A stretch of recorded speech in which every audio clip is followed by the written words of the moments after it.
ng Section C. Isinulat ni Francisco Balagtas noong taong 1838 ang Florante at Laura may mithiing pagbabago. Mga kabinata 13 hanggang 15 aming itatanghal ngayon at sana'y maibigan ninyo. Florante at Laura, a literary piece written by Francisco Balagtas, seeking change, justice, and equality. We are the first group from Grade 8C, proudly presenting our performance of chapters 13 to 15 of Florante at Laura, and we truly hope that you learn a valuable lesson. But of course, most importantly, you all enjoy the show. Huwag na tayong magpaligay-ligay pa. Simulan na natin ang dula.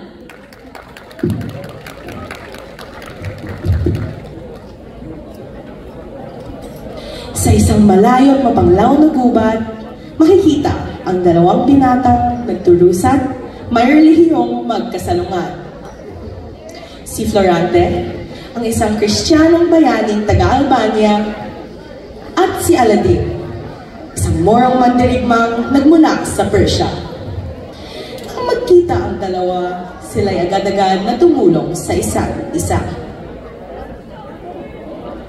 Ang nakaraan sa Florante at Laura. Kung may nakarinig man sa aking tinig, ako'y iligtas mula sa mapanganib na isig. Ha? Ano kaya yung aking narinig? Tila sa bandaroy may tinig na nakaaantig.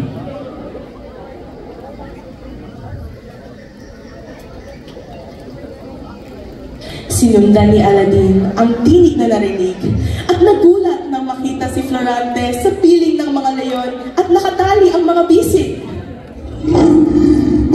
Hoy! Kayong mga leyon! Layuan ninyo ang binatang yaon! Pinatay ni Aladdin ang dalawang leyon gamit ang pikat na tumagos. Agad-agad nang kinalagan ni Aladdin si Florante na kagapos.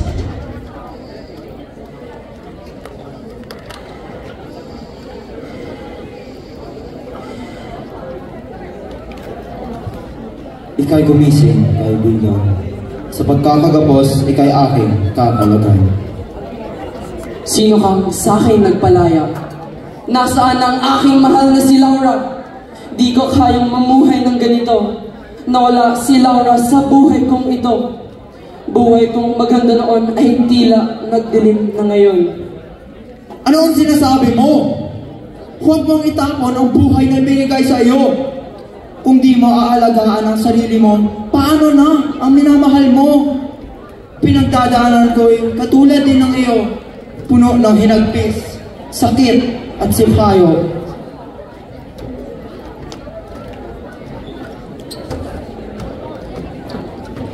Dali-daling dinala ni Aladdin si Florante sa tabi ng gubat para makapagpahinga siya sa gabi hanggang umaga'y sumikat. Kumain ka ng tinapay at pulot-pukyutan ng ito. Para may lakas ang labanan ang masamang nararamdaman mo. Laura! Laura, mahal ko! Nasaan ka na? Hindi nagtagal at naalala muli ni Florante si Laura. Dahil doon, siya'y nakaidlip hanggang umaga.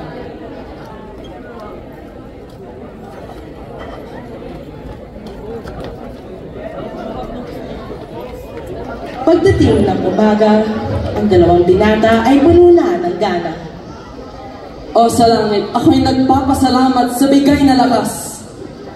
Puno ang aking puso ng saya, makita kang may lakas at sigla. Si Laura, ang aking mahal na si Laura, nasaan na siya? Naniisin ko pang ako'y mawala na. Dahil ang sakit ay di na kinakaya. Dala ng paglayo sa kanya. Dahil sa sakit na nararamdaman ng binata, muli siya'y nagwala at nanghina. Dinala ni Aladdin si Florante sa ilalim ng puno para siya'y muling makapagpahinga.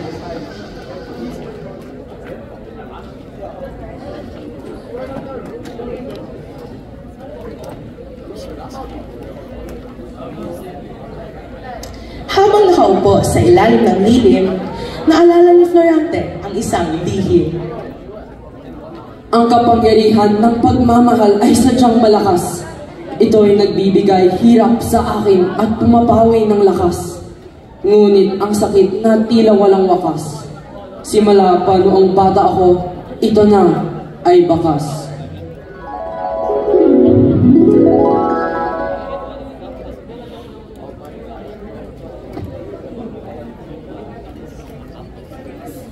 Hindi maalis sa aking isip amang mahal ko, isang amang mapagmahal at mahusay na tagapayo. Mabuting asawa rin kay Prinsesa Floresca, ang ina ko. Kahit minsay, hindi niya ito binigo. Florante, bulaklak kong buktong. Turing sa akin ng aking amang dakila. Kailanman sa aking alaalay, di mawawala. Malungkot man si Florante ay muling sasariwain, alaala ng kahapon at samot-saring damdamin. Naaalala ko pa nung ako'y nasa aking pangkumusmusan. Isang buwitre ang nagtangkang, ako'y tangayin at ilagay sa kapahamakan. Ha? Paanong kaligtas ay iyong nakamit sa kuko ng buwitreng ubod ng lupit? Mabuti na lamang at ang aking pinsang si Manalipoy maaasahan. Kanya akong sinagip at sinigurado ang aking kaligtasan. Sa tugon na narinig, natuwa na sana si Aladdin. Ngunit muling napatigil nang ang kasunod ay sambitin. Subalit di nagtagal, isang arkon naman ang nagtangka. Diamante kong kwintas, ang pangunahing asinta. Laking saya ko nang hindi nito nakuha. Simbolo ng aking buhay noong marangyat masaya. Hay, mabuti naman. Sige nga, ipagpatuloy mo na ang pagkwento ng iyong kabataan. At ipinagpatuloy na ni Florante ang nasimulang pagsasalaysay ng iba't ibang karanasan at kaganapan sa kanyang buhay. Ang aking buhay nooy puno ng ligaya, walang paghihirap at pag-aalala. Ang araw ko'y magsisimula sa paglalaro sa kagubatan ng palaso at pana. Bantay ng mga alagad na naatasang magabala. Sa aking kapaligiray, lubos ang paghanga. Ngunit, paboritong magpahinga sa tabing ilog kapag ako'y naiinip na.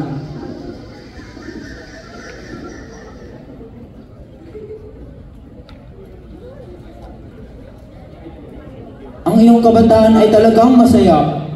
Anong nangyari at ikaw ngayon lumuluha? Sandaling napatahimik si Florante at napaisip. Ang masasayang araw ng aking kabataan ay nagwakas. Nang ang aking amay nagdesisyon at ako'y pinalikas. Sinabi niya, Pumunta ka upang mag-aral sa lugar na Atenas, nang di masanay sa purit ginhawa hanggang wakas. Ayon sa kanya, ang kabataang pinalaki sa layaw ay madalas hindi natututo sa buhay at humarap sa bukas.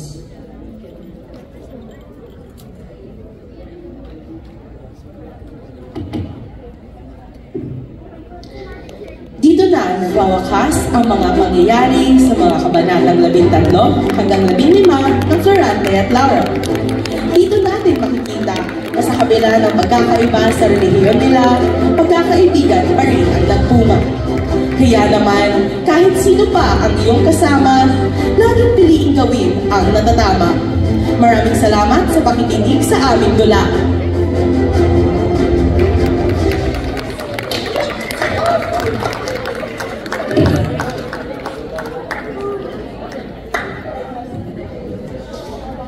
At iyon ang pagtatapos ng mga kabanatang 13 hanggang 15. Sana ay naibigan ninyo.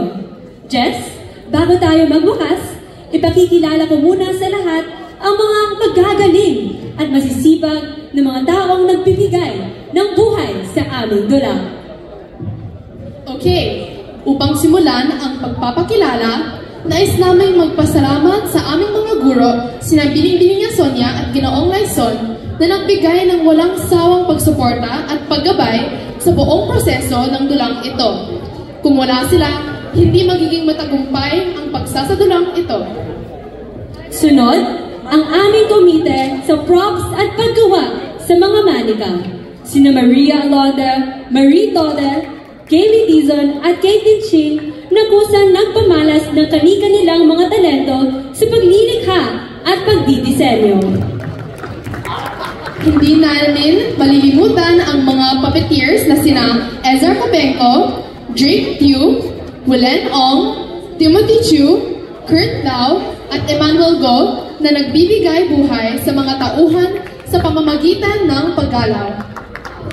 Para sa lahat ng teknikal na gawain, sina Rai Chua, Liam Cao at John Cole ang nagbigay ng dagdag na emosyon sa bawat eksena.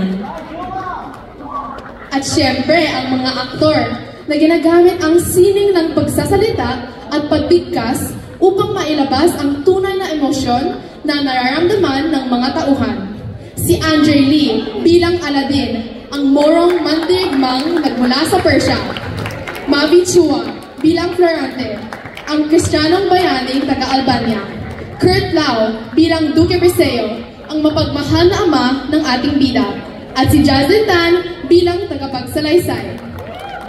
Huli, nais namin pasalamatan sina Jessica Fu at Kylie Havillana, ang aming mga direktor sa pagbibigay ng inspirasyon upang maging maayos ang daloy ng aming dula. Isang maraming salamat rin sa aming producer na si Rania Lim para sa lahat ng tulong, gabay at pagsasakripisyo ng kanyang binigay. Ayan na, ngayon na ipinikalala na namin ang aming pangkat, muli namin pinasasalamatan kayo sa pakikinig sa aming dula.